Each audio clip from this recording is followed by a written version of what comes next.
Alright, good morning, good afternoon, good evening class. Today's lesson on a skill that probably many of you found frustrating during the Virgo Cup and Libra Cup, and that's no stopping me. In the Virgo Cup, no stopping was pretty much non-existent. You could sometimes have the correct build, your stats were capped, and yet for whatever reason, no stopping would not activate. Then in the Libra Cup, the exact same Uma would trigger it pretty constantly. This isn't luck or probability curse, it's a breakdown of track geometry. Today we're going to move past luck and look at the logic gates that actually decide when this skill gets used.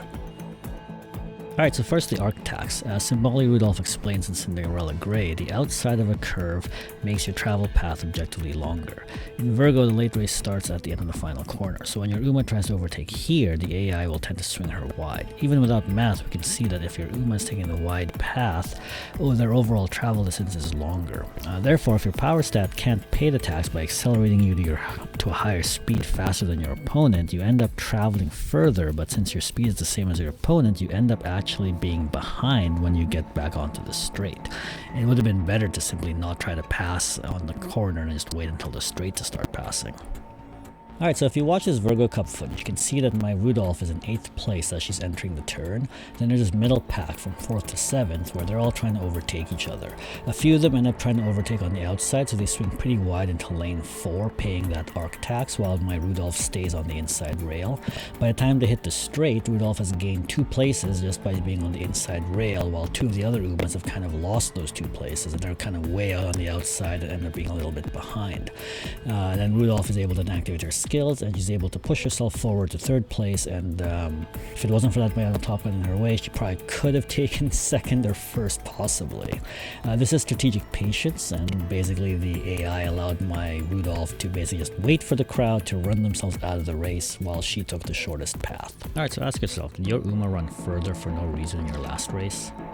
This concept of the arc tax or the swing wide is actually why no stopping me was not a good pick in Virgo Cup, but it works great in Libra Cup. And it basically comes down to some of the activation conditions for no stopping me. So no stopping me requires you to be behind the target within 2.5 meters and no further than 1 lane width away. In Virgo Cup, the wide swing will actually push your Uma physically out of that zone, so the skill doesn't even get to roll, it's not eligible for the roll. In Libra Cup, since the late race starts on a straight, you end up staying behind your target. And there's another hidden gate though. Your Uma has to be in Last Spurt mode. So if your stamina is too low, the game will delay your spurts, and no stopping me will not be able to roll until that happens. Since no stopping me is hard-coded to trigger only during the last spurt, a delayed spurt basically delays the activation of no stopping me at the point where it might not even be useful anymore because you've already accelerated to top speed. If the conditions don't overlap like that, then yeah, no stopping me never rolls, which I think is what happened to a couple of my races when I was room practicing. I had this string of I think 5 or 6 races where no stopping me never activated, and looking back, I think it was because my Rudolph was either rushed at the beginning, so she lost her stamina, or she never activated any of her recovery skills, so her late spurt was delayed pretty far into the late race. So looking at the Scorpio Cup at Tokyo 2000 meter, the spurt starts about halfway through the final corner. So this is where the wide swing trap can come back.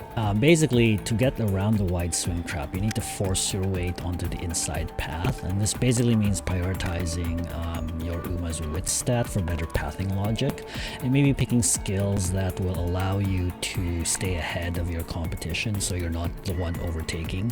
If you're overtaking, the AI will kind of push you towards the outside, so you kind of want to be if you're a front runner, you want to stay in front, and if you're a pace chaser, you want to be in front of the other pace chasers but just behind the front runners.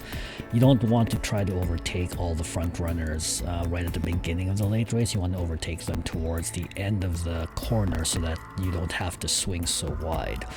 And don't just chase speed, you got to make sure you have enough stamina so that you can actually trigger the last spurt right at the beginning of the late race. So if you're using no stopping me, yeah, you want to make sure you have enough stamina that the last spurt trigger activates just as soon as the late race starts.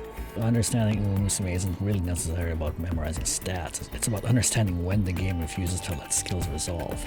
So when a skill fails, the question shouldn't be why didn't it activate, it should be what condition did I not meet in order for it to not activate.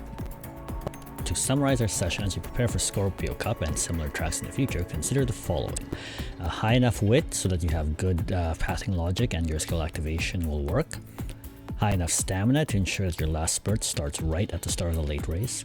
And enough positioning skills to ensure that your Uma is in the right place at the right time. Good luck in your Scorpio Cup prep and see you next class.